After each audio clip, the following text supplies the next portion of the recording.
Parang may napansin ako sa'yo. Anong napansin mo sa akin? Simula nung napangasawa kita, parang may nag-iba sa'yo eh.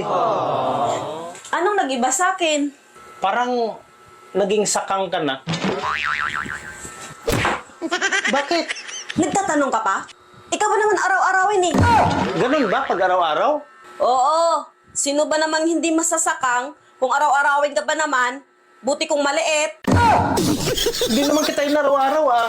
Anong hindi? Diyan nga kita madalas lambingin oh, paggabi. Hindi naman ako umuupo dyan pag gabi ah. Huwag ka ngang magkunyari, mas gusto kong lambingin kita pag doon ka nakaupo. Bakit?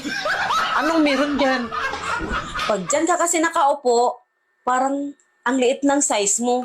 Pag doon sa kabila, ang laki. Never nga akong umupo dyan. Kaya nga, pag doon ka nakaupo, doon na ako naglalambing sa'yo. Kasi, aggressive ka masyado. At ang lupit ng performance mo. Talagang mapapa-out talaga ako sa'yo.